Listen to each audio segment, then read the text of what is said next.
Assalamualaikum warahmatullahi wabarakatuh. Waalaikumsalam warahmatullahi wabarakatuh. Jamaah. Yeay. Oh jamaah. Yeay. Alhamdulillah. Allahumma sholli ala Sayyidina Muhammad wa ala ali Sayyidina Muhammad. Nah jamaah, sebelum ngomongin tentang tema kita pada pagi hari ini, kita saksikan dulu yuk tayangan yang berikut ini. Sholli ala Sayyidina Muhammad wa ala Sayyidina Muhammad. Ya Allah, kadang-kadang kita malu sama diri kita sendiri ngeliat itu. Hati ini harusnya bergetar jamaah. Kenapa? Karena kita lebih sehat, usia kita lebih muda mungkin gitu. Dan itu masih pakai kapur ya. Ustadz nggak gampang nulis pakai kapur. Makanya tema kita pada pagi hari ini adalah jangan malu sama umur.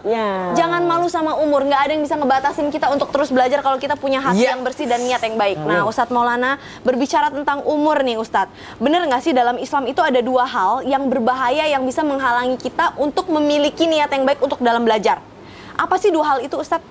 Ya, baik, izin Salam dan Bunda Lulu. Bismillahirrahmanirrahim. Assalamualaikum warahmatullahi wabarakatuh. Waalaikumsalam warahmatullahi wabarakatuh. Jamaah.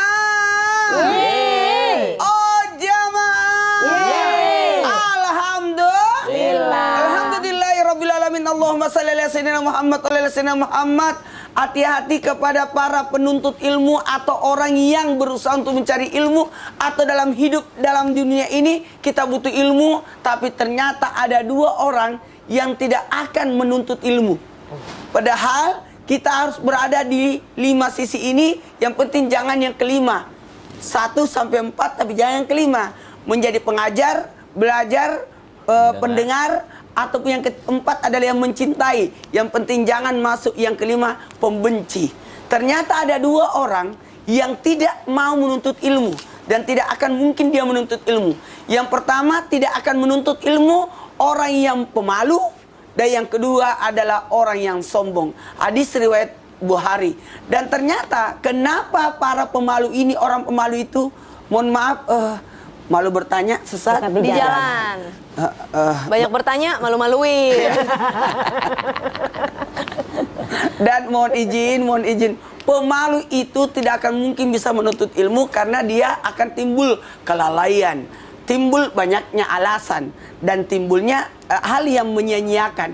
Makanya hati-hati, jangan pernah malu untuk menuntut ilmu. Terima kasih banyak. Saya selalu acungkan jempol para pemirsa jamaah Islam Indah yang nonton di rumah. Saya acungkan jempol. Karena kenapa? Mau menurunkan sayapnya, kemuliaannya. Mungkin lebih tua dari kami, lebih pintar dari kami, lebih tahu dari kami, tapi masih menyempatkan untuk sama-sama belajar di majelis Islam Indah. Itu yang luar biasa. Nah, yang kedua, kenapa orang-orang sombong itu susah untuk menuntut ilmu? Disebutkan oleh Nabi karena sudah niatnya rusak.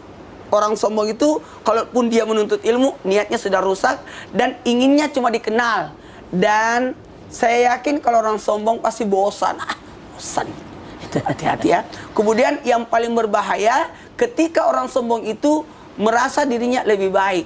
Makanya mohon maaf, saya itu suka dengar ceramah. Saya baca buku, dengar ceramah, nonton tausiah, hadir di acara pengajian. Orang, Ustadz, kok mau hadir di acara majelis, mau duduk mendengarkan, mau ikuti pengajian? Tidak apa-apa. Bukannya justru ini kita jangan sampai kita tidak mau menuntut ilmu karena kita merasa diri kita lebih baik daripada orang yang membawakan. Hati-hati. Disinilah letak kesombongan. Makanya dua hal inilah orang ini tidak akan menuntut ilmu karena adanya malu-malu, nggak mau belajar. Jadi nggak usah malu dengan umur.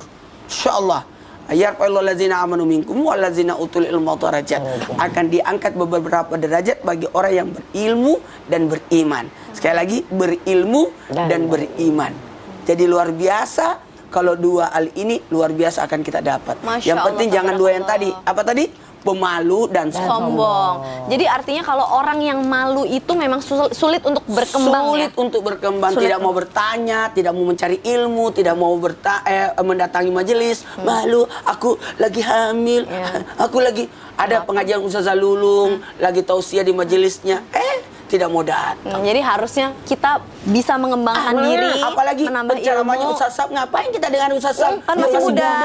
Nggak bisa. Nggak boleh ya. Baik, jazakallah khairan. Ustaz Maulana, Masya Allah, tabarakallah. Nah, berbicara tentang malu-malu nih. Malu aku malu. Ustazah Lulung, apa kabar? Alhamdulillah baik, luar biasa. Ustazah, Allahu Akbar. Masya Allah, bener nggak sih katanya kalau golongan wanita nih, katanya lebih gampang untuk malu, untuk menuntut ilmu, apalagi khususnya yang sudah berumur. Kayak, aku udah umur lah, udah deh nggak usah Kenapa ngaji-ngaji. sih kalau ngomongin umur selalu mukanya ke saya? Aduh, ya dari berumur. Alhamdulillah, Ustazah sadar kalau dia lebih tua. Alhamdulillah. Ustazah Lulung, silahkan mohon tausiahnya. Kakak Caca, Ustadz, Sultan dan Ustadz Maulana. Jamaah. Yeay. Oh, jamaah. Yeay. Alhamdulillah. Assalamualaikum warahmatullahi wabarakatuh. Alhamdulillah alamin. Wassalatu wassalamu ala nabiyina Muhammadin wa ala alihi washabihi ajmain. Amma ba'du. Puji syukur ya, sampai hari ini di umur kita yang mudah-mudahan berkah ini masih kita diberikan yang namanya kesempatan untuk menuntut ilmu. Seperti tadi tayangan, Masya Allah, masih rajin nulis walaupun pakai kapur. Sementara kita kadang-kadang, ayo ditulis nih kalau Umi lagi tausiah, udah gampang lah, di otak udah kesimpan. Padahal mah kita perempuannya cepat lupanya. Jadi Ibu-ibu itu nggak mau, dia rekam doang. Iya. Rekam doang. Besok sampai rumah dihapus. Suzon, ya kan? Astagfirullahaladzim. Jadi pada dalam hadis dinyatakan dari Rasulullah SAW, dari Ali bin Abi Thalib, kita belajar itu harus ada yang namanya mendengar. Habis mendengar, menulis. Ya kan? Qayyid sudah kabil kitabah. Ikatlah ilmumu, ikatlah buruanmu dengan yang namanya tulisan. Jadi kalau kita namanya kita menuntut ilmu tuh jangan malu untuk menulis. Karena tadi yang namanya nenek-nenek dalam tayang tadi, Masya Allah, masih semangat untuk menulis. Bahkan dalam hadis lain dinyatakan, kalau kita ngomongin umur, ya Allah, masa nuntut ilmu malu, maksiat nggak malu? Nauzubillah min dzalik. Nuntut ilmu malu, gibah nggak malu? Nauzubillah min dzalik. Pikir, umur kita tuh udah sampai yang namanya maghrib, udah dikit-dikit yang lahat. Jadi yang namanya kita yang nuntut ilmu, jangan malu. Malu adalah kalau kita bergibah, malu adalah kalau kita bermaksiat, ya kan? Dalam hadis dari Aisyah radhiyallahu anha, bahwasanya nikman nisa, yaitu sebaik-baik wanita adalah nisaul ansor, wanita ansor, yaitu Madinah. Karena apa? Mereka tidak yang namanya ya'anhinna al-haya'a ayyan faqahana fiddin. Jadi yang namanya wanita ansor tidak yang namanya terhalang oleh umur, cuman gara-gara umurnya udah tua, dia tidak mendalami ilmu agama. Jadi wanita ansor, umur apapun, sifat malu tidak menghalangi mereka untuk mendalami ilmu agama. Bahkan para sahabat tidak pernah kenal yang namanya lelah belajar.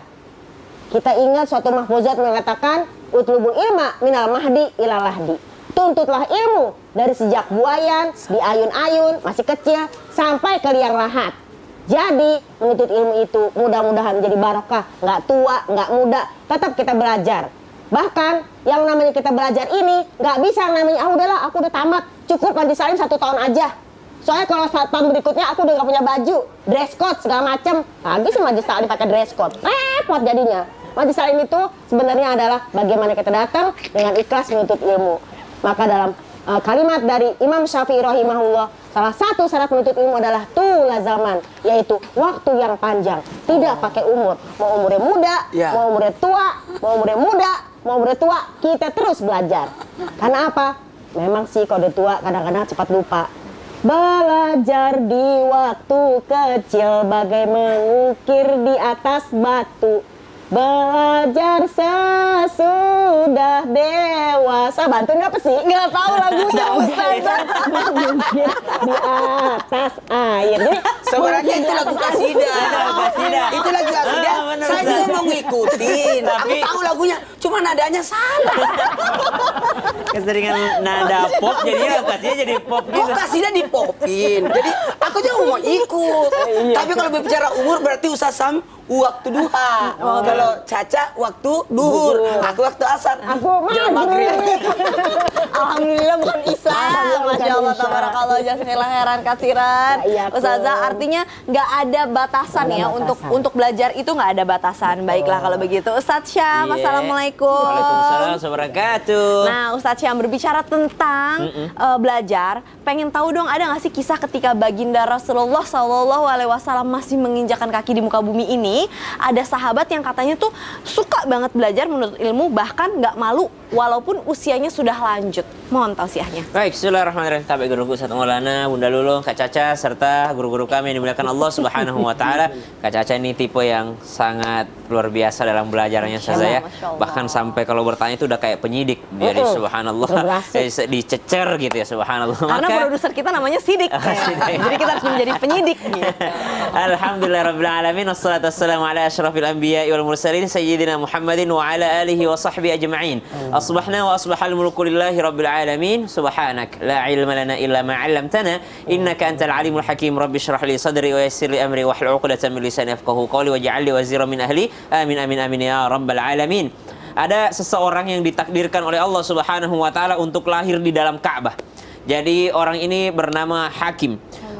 Hakim adalah seorang daripada keponakan daripada Ibunda Khadijah binti Khuwailid radhiyallahu taala anha wardaha.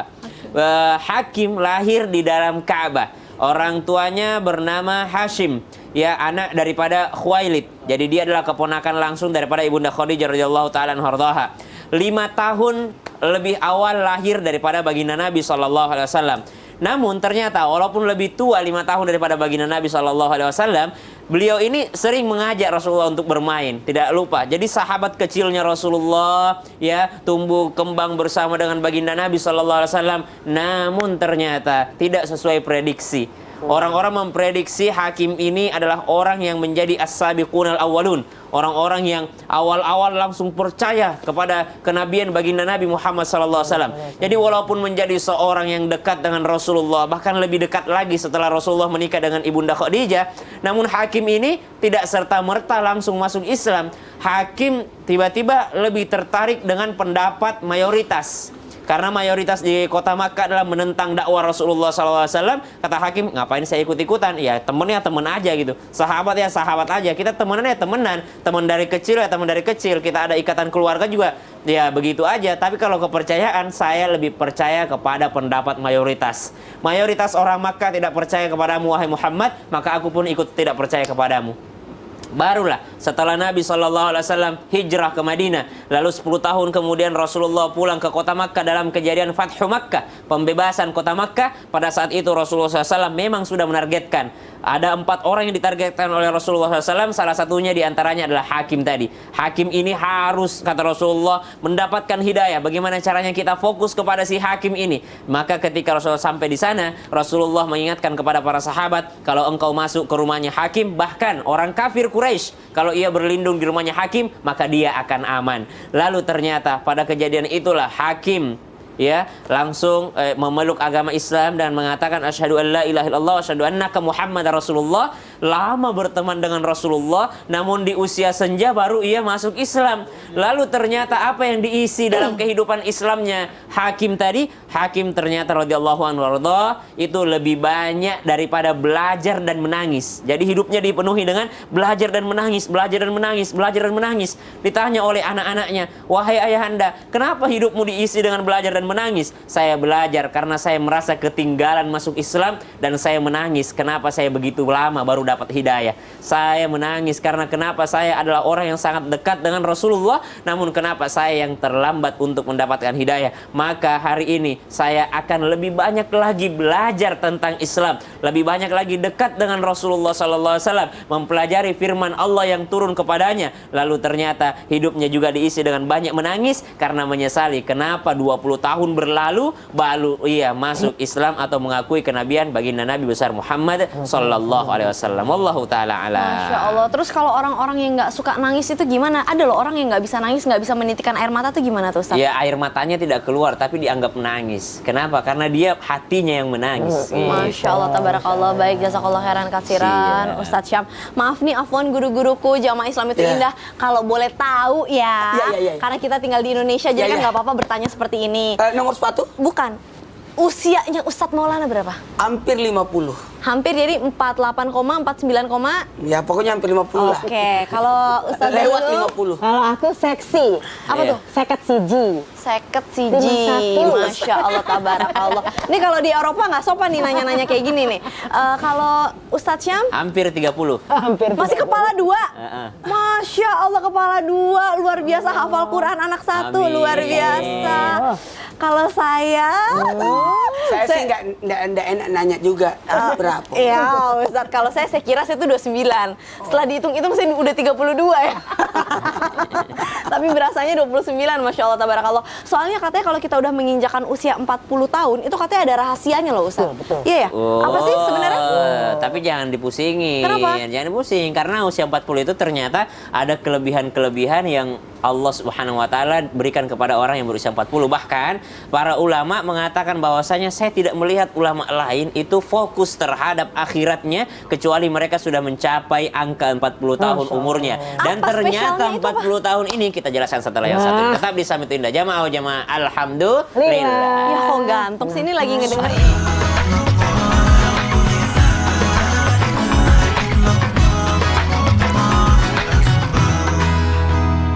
Jamaah. Yeay. Oh, jamaah. Yeay. Alhamdulillah. Buat jamaah yang baru aja bergabung, tema kita pada pagi hari ini adalah jangan malu sama umur. Nah, berbicara tentang umur ini menyenangkan sekali nih jamaah.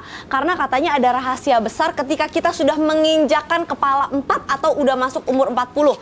Bahkan ada doanya ya Ustadz Syam ya. Betul. Gimana tuh doanya, Ca?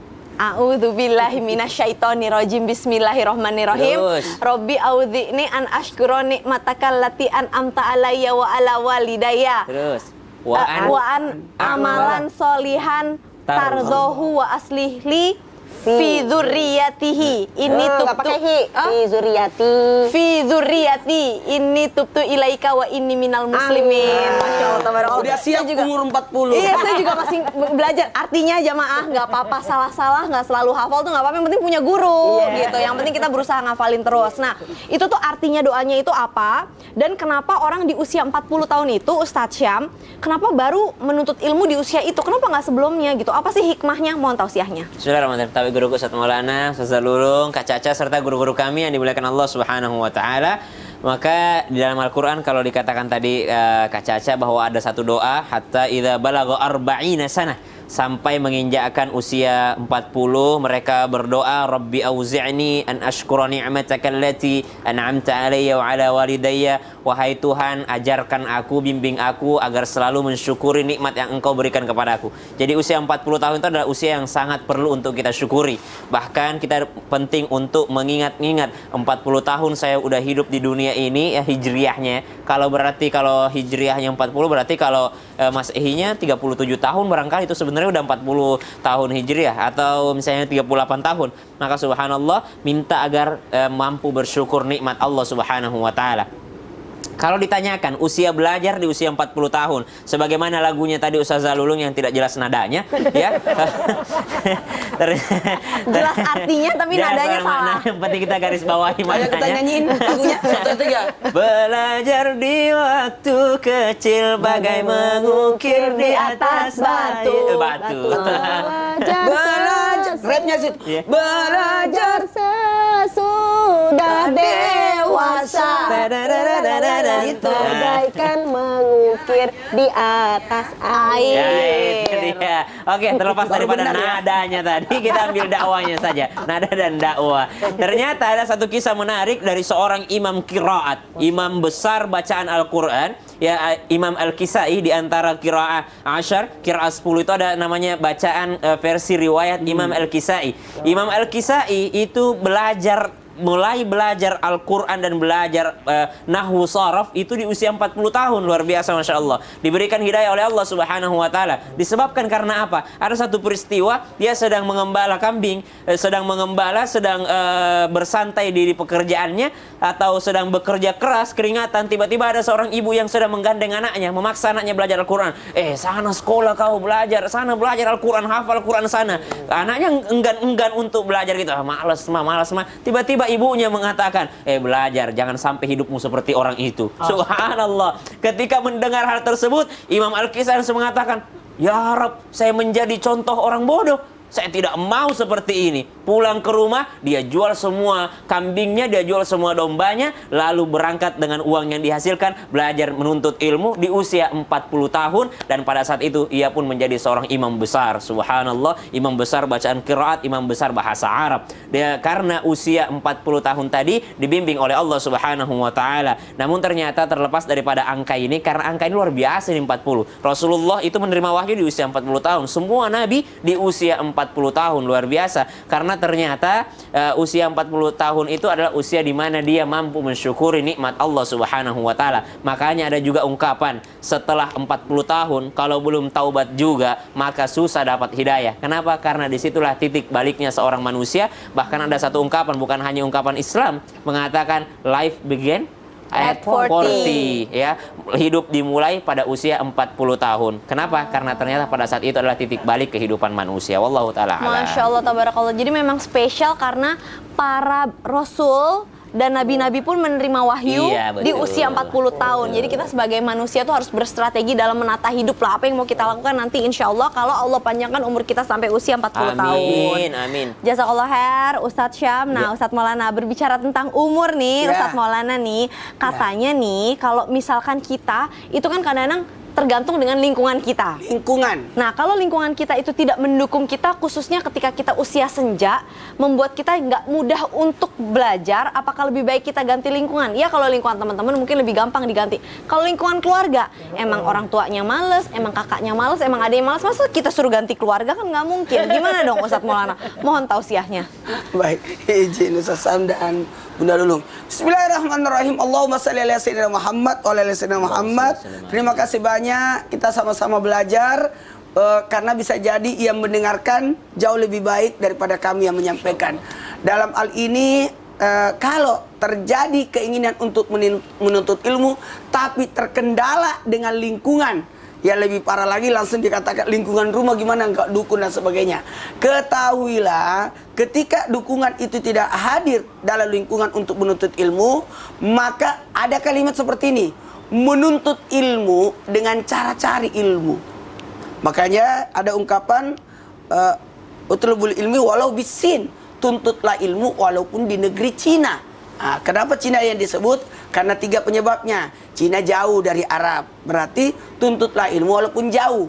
Kemudian Cina itu, maaf, pada saat itu mohon maaf, bukan beragama Islam, tapi sekarang sudah ada banyak yang beragama Islam, orang Cina waktu itu, waktu sekarang ya. Nah, jadi artinya boleh kita menuntut ilmu walaupun berada di negara yang non Muslim. Kemudian yang ketiga, memang karakter orang Cina seperti itu. Banyak kertas ditemukan oleh orang Cina. T-shirt itulah. Wo mama, wo papa, wo pucetau. Namanya penemu kertas. Oh iya. Namanya Cisi. Oh iya. Lupa namanya. Itu. Nah, dalam hal ini kita diperbolehkan untuk meninggalkan daerah dengan alasan untuk menuntut ilmu. Boleh. Jadi boleh meninggalkan rumah untuk dalam hal untuk menuntut ilmu. Itu diperbolehkan. Sosok wanita, boleh nggak tinggalkan rumah? Boleh kalau menuntut ilmu. Katanya perempuan itu lebih baik sholatnya di rumah. Tapi kalau di masjid ada ilmu, ke sana. Jadi diperbolehkan. Maka dalam hal ini, jangan kita yang dipengaruhi, tapi kita yang mempengaruhi. Bukan kita yang diwarnai, tapi kita yang mewarnai. Maka dalam disinilah yang dimaksud bagaimana kita memperbaiki diri. Maka ada kalimat seperti ini, berakhlak dulu baru berilmu. Ya, jangan sampai kita nuntut ilmu sampai benci keluarga, itu salah juga. Jangan membenci keluarga gara-gara kita beda pendapat, gara-gara kita tidak dapat dukungan. Sadarkan mereka lewat ilmu kita, sadarkan mereka dengan akhlak kita. Dari sinilah lingkungan yang merasa diwarnai oleh diri kita. Maka ada bentuk usaha yang harus disertai dengan kesabaran. Sekali lagi, usaha yang harus disertai dengan kesabaran. Karena dalam hal ini kita tidak bisa memaksa lingkungan kita untuk mengikuti apa yang kita mau. Dan ternyata kita bisa pergi dulu, lalu nanti kembali untuk memperbaiki lingkungan kita yang tidak memuliakan ilmu. Makanya tadi di awal segmen sebelumnya saya sudah sampaikan, mungkin kita berada dalam posisi mengajar atau posisi belajar, Atau posisi yang ketiga, hanya sekedar pendengar. Dan yang keempat adalah posisi mencintai. Dalam hal ini kita tidak dapat dukungan, justru berada dalam posisi lingkungan kita. Yang kelima, yang membenci dengan ilmu. Kalau begitu, perbaiki mereka dengan ilmu yang sebelumnya berakhlak dan dibarengi dengan kesabaran. Sabar sebelum, sabar ketika, sabar sesudah. Berarti kalau emang keluarga kita maaf kurang mendukung kita dalam belajar atau Ya. memperdalam ilmu agama Islam khususnya gitu ya, kita harus berakhlak dulu, baik-baikin mereka Baik-baikin dulu, mereka. biar mereka lembut dan tertarik. Sebenarnya Islam tuh ada apa sih gitu, Ya, baru karena deh. Islam itu rahmatan lil alamin. Masya Allah, Rahmat tabarakallah. buat semuanya. Jazakallah khair Ustadz Maulana, luar biasa. Nah sekarang nih Ustadz Maulana, kita kasih kesempatan lihat tuh jamaah Islam Oh, itu iya. yang ada di rumah udah nggak sabar pengen dijawab pertanyaannya, karena boleh, sekarang kita boleh. masuk ke segmen Tanya Dong Ustadz. Kami semua tanya dong Ustaz. Yang pertama dari Instagram hamba Allah. Assalamualaikum Ustadz, kadang aku ada niat buat belajar tapi rasa males yang ada di dalam diri itu kuat banget. Ada nggak sih cara melawan rasa males buat belajar, apalagi kalau sampai tertinggal di bangku sekolah? Gimana nih Ustadz Syam, silakan. Yang mau S3. Ya. Amin. Oh Masya Allah. Kan S2-nya sudah. Oh udah. Mau S3. S2 jurusan apa Ustadz? Tafsir. Oh, S3-nya mau ambil apa? Harus lanjut lagi tafsir. Masya Allah, silakan Ustadz. Bismillahirrahmanirrahim. Siapa yang dikehendaki oleh Allah kebaikan, maka dia akan senantiasa dibimbing oleh Allah Subhanahu wa taala. Artinya di sini ada satu sahabat bernama Buraidah. Buraidah itu pernah diajarkan oleh Rasulullah SAW satu doa. Doanya berbunyi, ya Allah, aku ini fakir, ya, tapi Engkau yang membuatku menjadi kaya. Aku ini miskin, aku ini dalam keadaan lemah ya Allah. Faqawwini, ya Allah, kuatkan aku. Siapa yang membaca doa ini artinya mengaku lemah di hadapan Allah, mengaku susah di hadapan Allah, Allah yang membuatnya kuat, maka dia akan dibimbing dalam kebaikan.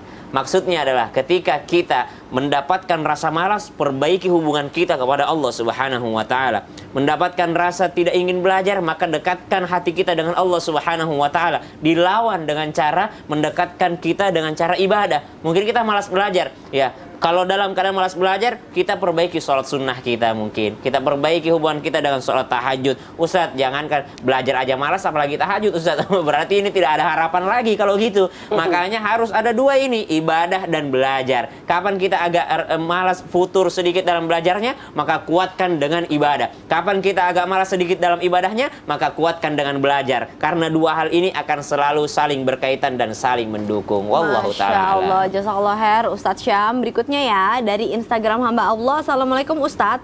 Yang aku tahu ketika seseorang memasuki usia 50 tahun ke atas akan mengalami yang namanya puber kedua.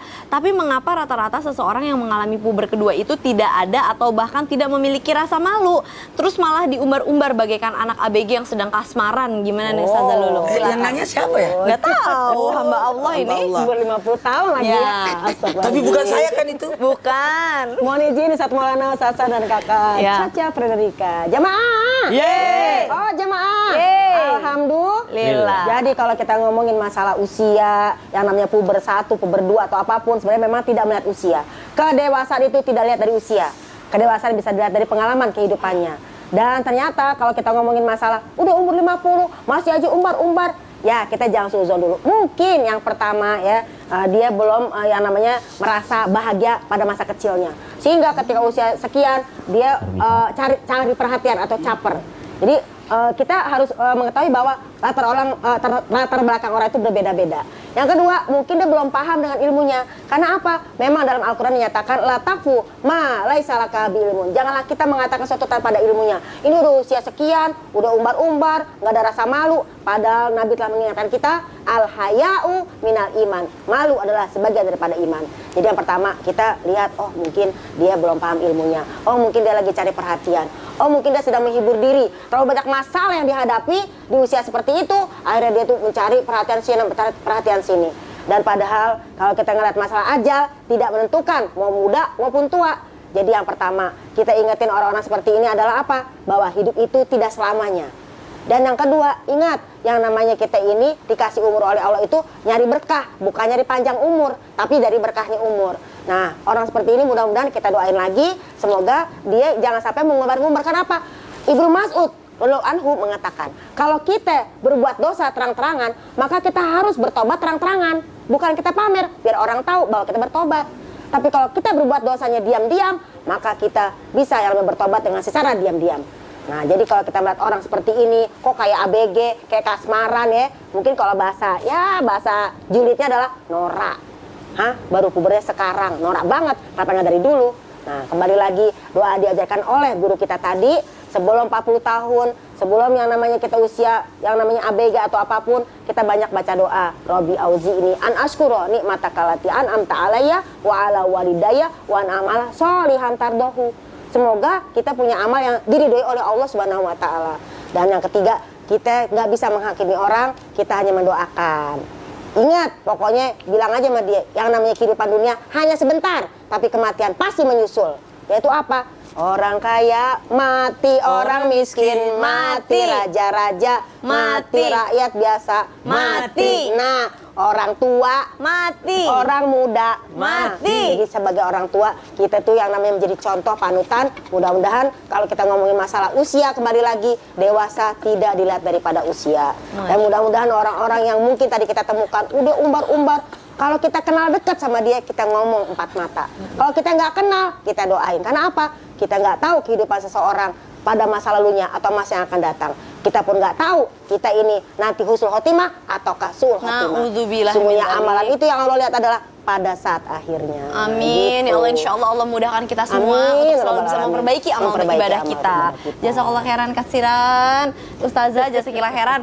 Nah, Ustadz Syam, Ustadz Maulana, Ustazah tahu nggak? Aku tuh punya temen ya, umurnya udah 50 tahun ke atas. Kalau baca Al-Quran tuh kadang suka salah-salah. Nah, kita sebagai teman kan mengingatkan yang penting tidak mempermalukan teman tersebut. Tapi kadang-kadang kalau diingetin malah marah. Malah marah, emosi jiwa gitu. Terus kadang-kadang suka ketawain nggak? Ih, salah gitu nggak? Mungkin sih kadang-kadang kali ya gitu. Nah, sebenarnya gimana sih caranya kalau buat orang yang usianya udah lanjut tapi tetap pengen belajar Al-Quran, ada tipsnya nggak? Pasti ada caranya. Gimana caranya? Karena kan Nabi SAW itu awal belajar juga, Nabi mengatakan, Nabi qori, saya nggak bisa baca, saya nggak bisa baca. Tapi disuruh baca oleh malaikat Jibril karena perintah Allah Subhanahu wa Ta'ala. Adapun caranya setelah yang satu ini, tetap di Islami Tindak. Jamaah, oh jamaah, Alhamdulillah. Jadi cara belajar bagi orang tua.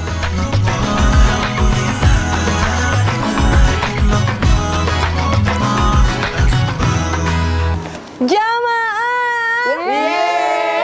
Oh, jamaah. Alhamdulillah. Nah, nih kalau buat jamaah yang baru aja bergabung, tema kita pada pagi hari ini adalah jangan malu sama umur. Nah, berbicara tentang jangan malu sama umur, karena semakin hari umur kita, jatah usia kita di dunia itu semakin berkurang kan. Nah, Ustazah gimana caranya kalau kita pengen punya guru, tapi jangan sampai salah guru. Oh, emang ada salah guru? Salah guru. Ya, jangan sampai salah guru tuh ya. Begitulah Ustazah. Ada nggak tips mencari guru gitu? Tips mencari guru, karena kadang-kadang gini loh, kita kan punya ego. Dia lebih muda kayak Ustadz Syam, kepalanya baru 2 gitu kan. Kita udah kepala 4. Aku udah 50. Masa kita belajar sama yang kepala 2, pengalaman hidup juga baru apa gitu kan. Punya anak juga baru 1, saya udah punya cucu gitu ya kan. Nah, itu untuk supaya kita nggak salah dalam memilih guru, dalam tanda kutip ya, untuk mengurangi rasa ego kita itu tuh bagaimana? Silahkan. Baik, mohon izin Ustazah Mustatoma dan juga kakak Caca Frederika. Ya ampun, kalau kita ngomong masa menuntut ilmu, balik lagi kita tidak melihat yang namanya umur. Kita melihat ke diri kita adalah kita tuh ngerti apa enggak sih? Karena apa? Kalau kita ngomongin, oh dia kan masih muda usianya. Memang yang namanya, apalagi seorang ibu-ibu ya, seperti saya lah ya, nggak usah jauh-jauh. Ih, Ustazah masih kecil kayak begitu. Usianya seperti anak saya, kan gitu ya. Nah, ini harus kita benar-benar bergaul lagi sama orang-orang yang soleh dan soleha. Kenapa? Kalau kita selalu seperti itu, kita harus lihat di atas langit ada langit. Mungkin kita bisa karena usia kita, tapi ternyata di bawah kita ini lebih banyak pengalamannya. Dulu zaman saya masih yang namanya pesantren, kelas 1, kelas 2, kelas 3 SMP lah ya. Saya nggak apa itu yang namanya 3 juz, 4 juz. Tapi ketika kita melihat kepada Ustadz Syam misalnya ya, di usia muda, Masya Allah, itu yang namanya hafal Quran bisa 3 juz, 4 juz. Kita jadi termotivasi. Nah, gimana cara kita mencari guru kalau usia kita seperti ini misalnya? Kenapa seperti saya? Tadi kadang usianya 50, ya kan? Seperti ini gitu ya. Yang pertama, pilihlah guru yang bisa ta'aruf. Maksudnya apa? Bukan ta'aruf yang namanya kita berkenal untuk menikah, tapi mengenal, saling mengenal. Oh, dia udah kenal saya, cara-cara saya begini kalau ngaji, ya kan? Dan saya juga sudah kenal dengan guru saya. Jadi kalau bisa orang terdekat. Terdekat dalam artian apa? Mungkin kita punya anak kita punya guru. Udah sama guru kamu aja deh, nak. Kan mama udah kenal. karena dia wali kelas, ya kan, seperti itu. Kemudian tafahum, yang dia sangat memahami kita. Kita paham sama dia, dia paham sama kita. Jadi harus ta'aruf, saling mengenal. Ya, kalau udah saling kenal kan, kalau baratnya, ya ibu, nih panjangnya 2 harokat atau 3 harokat, kita nggak akan sakit hati. Tapi kalau kita nggak kenal, apaan sih ngajarin seperti itu. Jadi tafahum yang kedua adalah saling memahami. Dan tasamu, kita saling toleransi. Ya kita harus mau yang namanya, kalau kita belajar ini, harus mau yang namanya dikasih tahu. Karena apa? Walaupun orang itu misalnya badannya kecil, usianya muda, dalam salah satu mahfuzat dinyatakan, al-alimu kabirun wa inkana hadasan. Seorang yang berilmu, seorang yang alim, itu besar derajatnya di sisi Allah, walaupun dia masih muda. Seperti itu. Ustaz Syam misalnya S3, keren kan? Tafsir lagi. Saya juga S3, biasa aja. Apa tuh S3? Syukur sempat sekolah. Alhamdulillah, syukur sempat sekolah ya. Ijazah punya pokoknya Ijazah punya lah pokoknya ya. Jadi orang berilmu itu besar derajatnya di sisi Allah, walaupun dia kecil atau muda atau usianya di bawah kita. Wal jahilu sogirun wa ingkana syaihon. Dan seorang yang tidak berilmu, mungkin memang masih belum tahu ya, maka dia adalah orang-orang yang mungkin kecil derajatnya di sisi Allah, walaupun dia sudah berusia. Jadi kalau kita mencari guru, cari yang mungkin kita bisa dekat sama dia sebagai yang namanya bisa jadi sahabat. Makanya nih kalau kita bermajlis taklim, jangan yang namanya kita itu ada seperti apa ya, menara gading gitu loh. Kita tuh tinggi terus lo nggak bisa menyentuh aku, nggak begitu. Tapi kita harus ada yang namanya antara guru dengan itu adalah persahabatan. Dalam perkataan Imam Syafi'i juga dinyatakan, ilmu tidak akan didapat kecuali dengan 6 hal. 1, bersungguh-sungguh. 2, yang namanya dinar, yaitu dirham, yaitu ada biaya. 3, kemudian sohbatul ustadz, dia harus dekat dengan guru. Jadi kita juga harus pendekatan, jangan jauh-jauh. Nah, apalagi kalau sampai gurunya galak, wah repot. Mundur dia, teratur. Berarti tadi kata-kata saya itu sebenarnya adalah bukan salah mencari guru, tapi salah pemikiran kita dalam menilai guru. Bagaimana supaya pemikiran kita tidak salah dalam menilai guru, itu yang harusnya yang mudah-mudahan benar. Ya, karena kan kita iya, bagus, kita sebagai pencari ilmu itu harus merasa bahwa memang orang tersebut adalah yang lebih baik daripada kita. Jazakillah khairan katsiran. Terima kasih banyak Ustazah. Masya Allah tabarakallah. Nah, berbicara tentang bagaimana tips dan trik cara belajar membaca Al-Quran yang baik nih Ustadz Syam. Gimana caranya sih, khususnya buat yang usianya sudah 50 lewat, 40 lewat lah. Maghrib menuju tahajud gitu. Silahkan Ustadz Syam, silahkan. Tadi udah enggak ada lagi.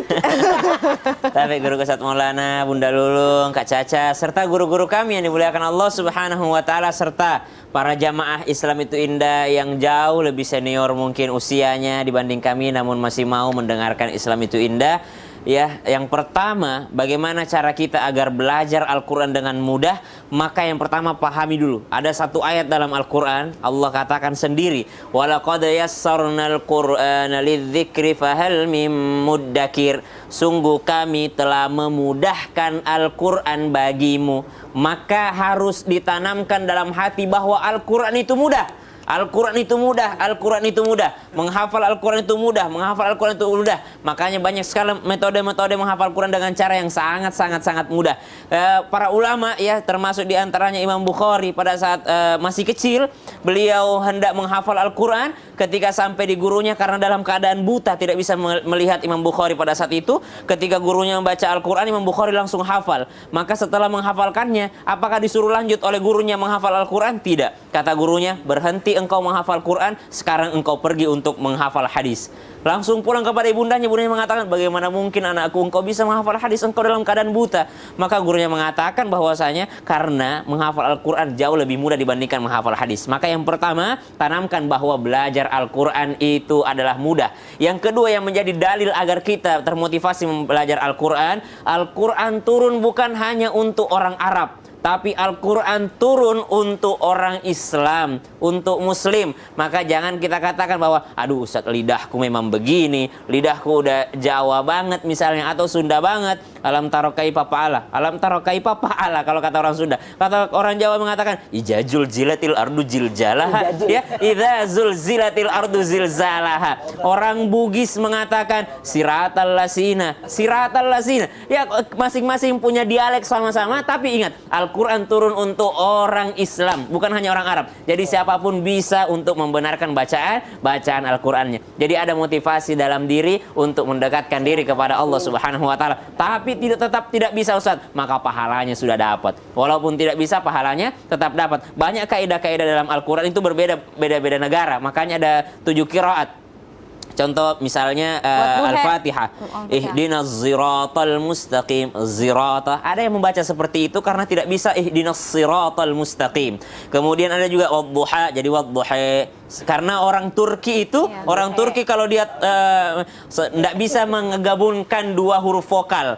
Allahu A, hu'a itu tidak bisa mereka. Jadi kalau mereka bertakbir itu Allahu Akbar, Allahu Akbar. Kenapa dia U ke A itu susah banget bagi orang-orang Turki dan bagian sana. Ya, jadi ada yang membaca wadduha wal laili idza saja ma wadda'aka rabbuka wa ma qala walal akhiratu khairul laka minal ula. Ada yang membaca seperti itu. Kenapa ada imam-imam qiraat, dan itu tidak salah karena ada memang riwayatnya seperti itu. Yang salah adalah yang tidak mau belajar. Maka selama dia termotivasi untuk belajar dan dia memahami bahwa Al-Quran sudah dimudahkan oleh Allah Subhanahu wa taala, Allah tidak mungkin memberikan suatu petunjuk yang susah bagi manusia. Pasti dikasihnya karena ini petunjuk adalah dimudahkan oleh Allah Subhanahu wa taala. Yang ketiga, pembelajaran yang paling bagus kalau kata guru kami adalah isma' wa tasmi'.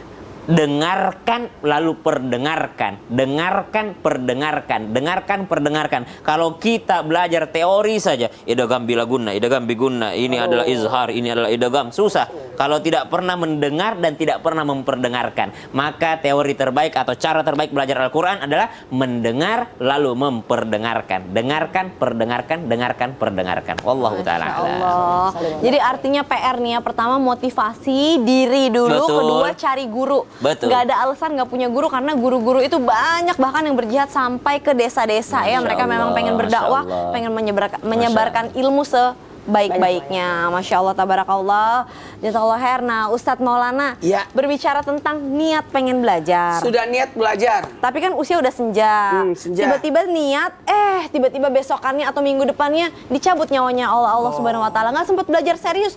Itu jadi gimana nilai pahalanya? Kira-kira udah diterima atau bagaimana, Ustadz? Mohon tausiahnya. Ya, baik, izin Sesam dan Bunda Lulung. Masya Allah, tabarakallah, terima kasih banyak para penuntut ilmu yang luar biasa, yang tidak henti-hentinya untuk menuntut ilmu. Ilal lahdi, minal mahdi ilal lahdi. Dari ayunan sampai ke liang lahat. Jadi tidak ada berhentinya untuk menuntut ilmu. Ibu-ibu, bapak-bapak, orang tua, semua pakai ilmu. Makanya tidak boleh puas dengan 3. Jangan puas dengan 3. 1, jangan puas dengan ibadah. Jangan puas dengan ibadah, tambah terus ibadahnya. Yang kedua, jangan puas dengan sedekah. Ayo tambah-tambah sedekahnya. Dan yang ketiga, jangan puas dengan ilmu, tambah terus ilmu. Maka ketika orang menuntut ilmu, maka maaf, harusnya dalam hal ini orang yang menuntut ilmu mendapatkan bimbingan dari Allah dan tuntunan dari Allah. Makanya ketika orang menuntut ilmu itu mendapatkan tuntunan untuk menjalani kehidupan. Makanya para penuntut ilmu itu, mohon maaf saya harus sampaikan ini, lebih maaf tak paham menyinggung siapapun, tidurnya para penuntut ilmu lebih mulia daripada salatnya orang yang tidak punya ilmu. Subhanallah. Lah, kok bisa? Kenapa bisa? Tidurnya para penuntut ilmu lebih mulia daripada sholatnya, ibadahnya orang yang tidak punya ilmu. Karena kenapa? Orang berilmu kalau tidur pun jadi ibadah. Karena dia baca doa sebelum tidur, memperbaiki, ikuti sunnah-sunnah Nabi, bagaimana cara tidur yang baik. Itu pun jadi ilmu. Sementara orang yang tidak punya ilmu lalu ibadah, kadangkala salah dalam beribadah. Nah, dalam hal ini juga orang-orang yang menuntut ilmu mendapatkan kemuliaan, keselamatan, derajat, serta kehormatan, serta kebahagiaan. Jadi kalau ditanya, bagaimana dengan orang yang sudah niat menuntut ilmu di usia senja, tiba-tiba, mohon maaf, tidak sampai umurnya. Maka niatnya udah nyampe, apalagi sudah ada keinginannya, udah nyampe itu. Udah nyampe. Bahkan digolongkan sebagai husnul khotimah bagi orang yang meninggal dalam keadaan menuntut ilmu, maka masuk kategori mati syahid. Ya, jadi alhamdulillah sudah niat aku datang untuk menuntut ilmu. Maka seluruh akan mendapatkan doa dari seluruh ikan-ikan di laut. Kita dulu waktu di pesantren diajarin, ikan-ikan itu senang kalau kamu makan. Karena kenapa mereka berdoa? Ternyata orang menuntut ilmu yang makan. Karena pasti orang makan itu baca doa dan sebagainya kan. Enaknya para penuntut ilmu itu akan mendapatkan kemuliaan. Belajar sesaat, sekali lagi, belajar sesaat penuntut ilmu lebih mulia daripada salat sunat 1000 rakaat. Masya Allah. Wow, luar biasa. Jadi ayo, yang di rumah lagi nonton Islam Pindah, ada malah buat catatan, menulis. Kalau nonton Islam Pindah, niatkan sebagai belajar. Siap, niatkan sebagai menuntut ilmu. Maka kalau pun tidak, kembali lagi diingatkan di setiap segmen saya ingatin, kalau memang tidak bisa jadi guru, menjadilah murid. Kalau memang tidak bisa menjadi murid, menjadilah para pendengar. Jadi jamaah Islam Tindak kadang-kala lagi masak sambil dengerin Islam Tindak, itu termasuk menuntut ilmu. Masya Allah, amin amin. Atau sekaligus jadi yang keempat, menjadi pencinta ilmu, memuliakan ilmu, membangun sekolah, menjadi donatur. Itu luar biasa, bagian daripada masuk kategori ilmu. Masya Allah, tabarakallah. Allah memudahkan kita ya Ustadz Maulana ya, untuk menaikkan derajat kita. Allah kasih jalannya tuh banyak banget. Semakin banyak ilmu yang kau pelajari, semakin kaya. Masya Allah, tabarakallah. Jazakallah khair Ustadz Maulana. Artinya memang nggak ada alasan untuk nggak menuntut ilmu gitu ya. Baik. Nah sekarang nih Ustadz, kita kasih kesempatan lagi karena kita sekarang masuk ke segmen Tanya Dong Ustadz. Kami semua tanya dong Ustaz. Permisi, aku izin ngambil ini ya. Ini surat cinta dari jamaah Islam itu indah nih. Karena sekarang kita di segmen ini tuh bener-bener spesial banget. Oh, suratnya banyak kan? Suratnya banyak banget dan aku pilih ya Ustadz ya. Aku pilih ya. Kira-kira mau yang mana? Coba Ustadz deh yang pilih deh. Ustadz pilih. Aku pilih. Pilih yang mana? Ya, ini aja ya Ustadz. Jangan lama-lama dong Ustadz. Ditungguin yang ini ya. Oke, siap. Oke, kita baca ya Ustadz. Tuh lihat tuh ada surat cinta. Masya Allah. Nih surat cinta ya. Panjang Pertama kali pertanyaannya, panjang nih. Bismillahirrahmanirrahim ya. Assalamualaikum warahmatullahi wabarakatuh. Aku butuh pertolongan nih. Suami aku sangat anti banget untuk belajar ilmu agama dan bahkan dia nggak percaya ada Allah. La ilaha illallah. Diajak sholat nggak pernah mau, bahkan puasa aja nggak pernah menjalankan. Kalau aku nasehatin dia suka bilang, alah kamu sok nasehatin aku, emang kamu udah yakin pahala ibadahnya bakal diterima katanya. Daripada kamu capek-capek nasehatin aku, mending kamu perbaikin dulu deh tuh ibadah kamu. Gimana cara kasih taunya tuh Ustadz? Kan juga mau sehidup sesurga insya Allah. Nah Ustazah Lulung gimana nih? Waduh. Nih dari hamba Allah nih dari Jakarta pinggiran. Ya Allah, kita doain ya, semoga suaminya tidak lagi Amin. dengan anti agama tapi anti nyamuk aja lah ya. Ya betul.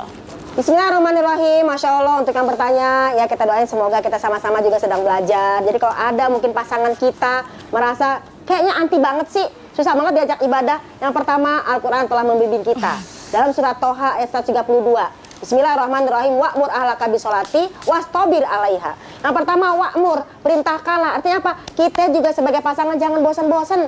Jangan bilang anti banget situ dia. Mungkin dia trauma, pernah belajar kemudian dihakim atau apa, udah gue jadi males mungkin loh ya. Jadi wa'mur di sini artinya apa? Kita jangan pernah bosan untuk mengingatkan suami kita. Bukan menasihati tapi mengingatkan. Wastobir alaiha, dan bersabarlah atas kegiatan kita sehari-hari itu. Ayo dong mas sholat, ayo dong. Jangan kita marah-marah. Karena apa? Dinda jangan marah-marah, nanti jadi lekas tua. Bener gak sih?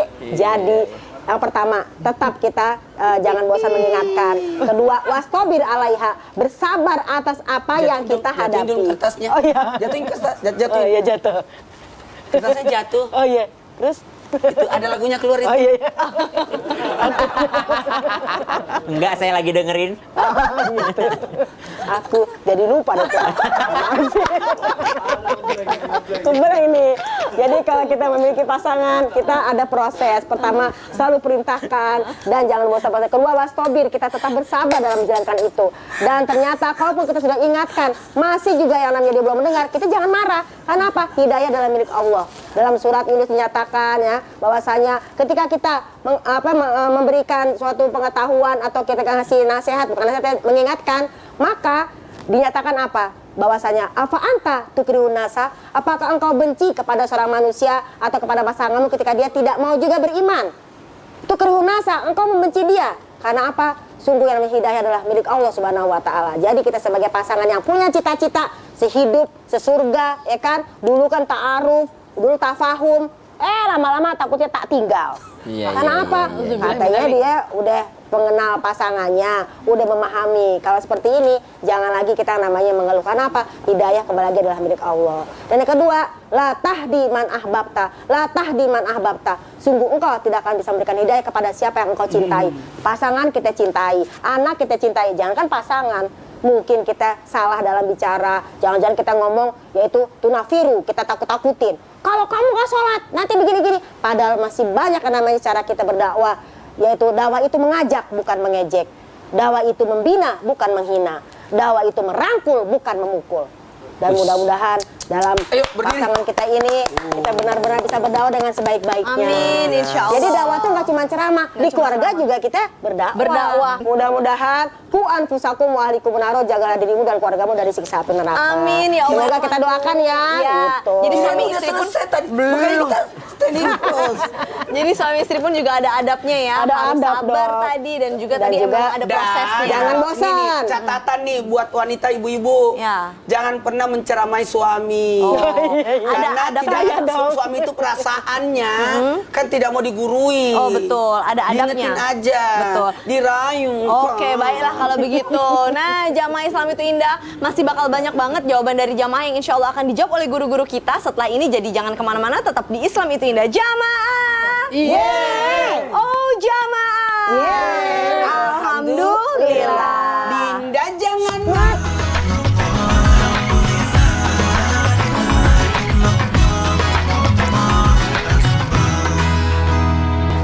Jamaah. Yeah. Oh, jamaah. Yeah.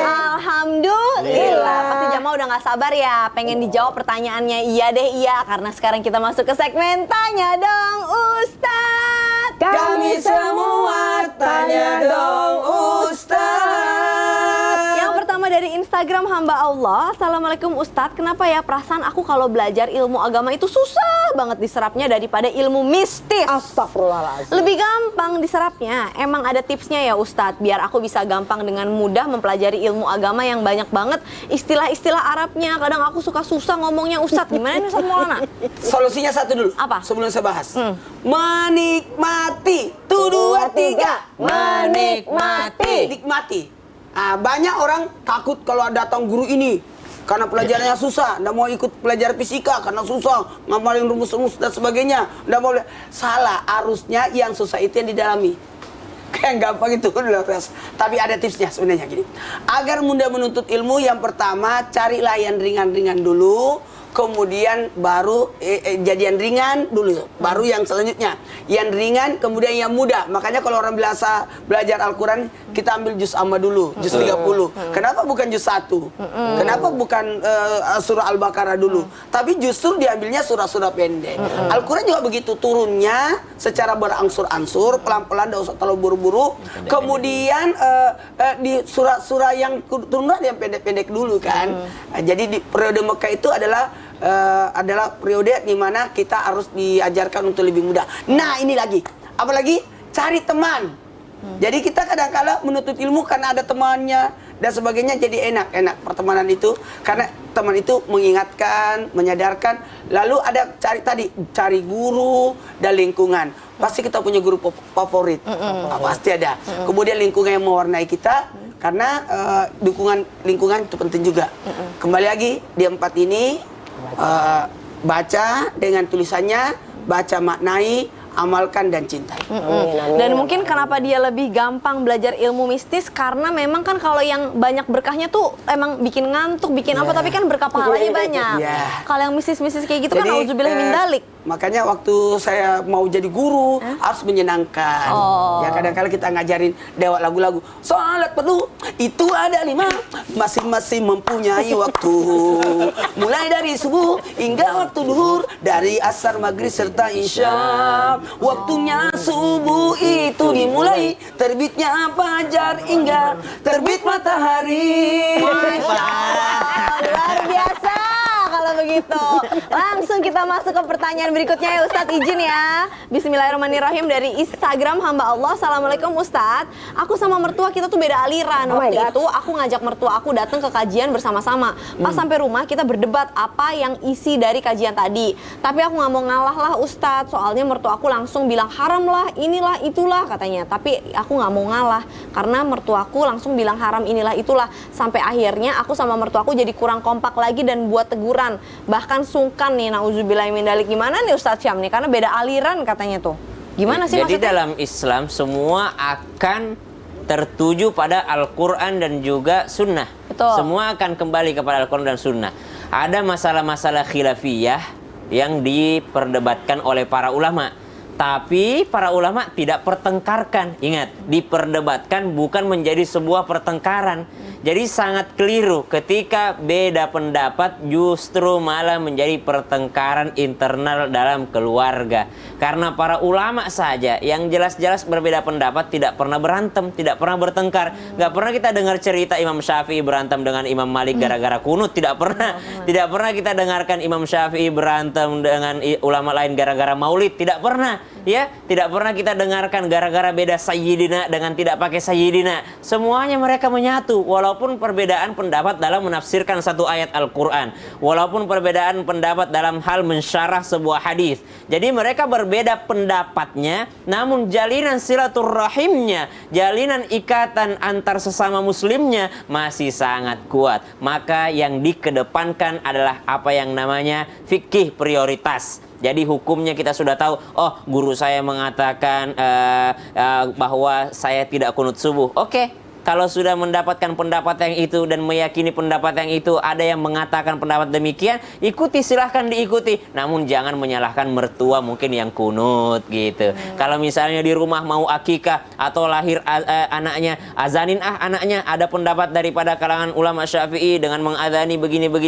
Kata mertuanya, nggak usah diazani. Kalau begitu jangan diazani pas ada mertua. Pokoknya kita cari cara biar bagaimana pendapat kita juga kita ikuti, namun tanpa menyakiti perasaan orang tua Masya kita. Allah. Artinya kalau misalkan kita masih bersinggungan, itu menandakan bahwa memang ilmu kita masih minim. Betul. Dan akhlak kita masih ada yang perlu diperbaikin gitu ya. Jangan Ustaz, pernah mendebat orang tua, bahkan di hadapan sandal orang tuamu masih jauh lebih mulia daripada ilmu. Allahu Akbar. Jadi senyum aja. Tapi kata-kata ulama ya yang paling aku suka adalah kan Allah bersama dengan orang-orang yang sabar. Dan sabar itu rasanya adalah panas dan membara. Walaupun panas dan membara, Allah bersama dengan orang-orang yang sabar. Jadi kalau sabar, walaupun panas tapi tetap ingat Allah sama kita. Masya Allah, tabarakallah. Baiklah kalau gitu Ustadz Syam, silahkan dong muhasabahnya Ustazah Lulung dan juga dilanjutkan doa oleh Ustadz Syam, silahkan. Baik pemirsa, Islam itu adalah dirahmati Allah Subhanahu wa taala. Dalam salah satu hadis Nabi mengingatkan kita bahwasanya fadlul alim alal abid kafadul qamari ala sairil kawakib. Betapa mulianya orang berilmu, betapa mulia orang mau menuntut ilmu. Tidak dilihat dari umur, entah dia masih kecil atau dewasa. Maka orang-orang berilmu maka memiliki keutamaan daripada orang ahli ibadah.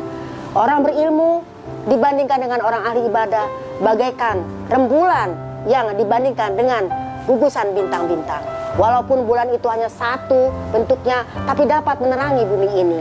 Sedangkan bintang banyak jumlahnya, banyak mungkin ibadahnya, tapi tidak bisa menerangi dalam kehidupan ini. Artinya, marilah sama-sama kita semangat untuk menuntut ilmu, bukan untuk siapa-siapa, tapi untuk kita. Dengan niat lillahi ta'ala, dengan niat yang namanya lillahi kalimatillah, meninggikan kalimat Allah, insya Allah Allah akan tuntun kita ke surganya nanti. Man salaka torikon, yaltamisu fi ilman, salallahu lahu bi torikon ilal jannah. Ketika kita berjalan menuntut ilmu. Semakin kita jauh perjalanan, semakin banyak pahala kita. Apalagi seorang wanita yang mungkin sudah berusia tua, udah ada berangkat menuntut ilmu, Allah akan hitung langkah-langkahnya. Bahkan ketika dia membaca Al-Quran, tidak satu ayat, tidak satu surat, tapi satu huruf, mendapatkan 10 kebaikan. Tetaplah semangat kita sebagai hamba Allah dalam menuntut ilmu, karena hidup ini indah ketika ada ilmu, terutama juga dengan adanya adab.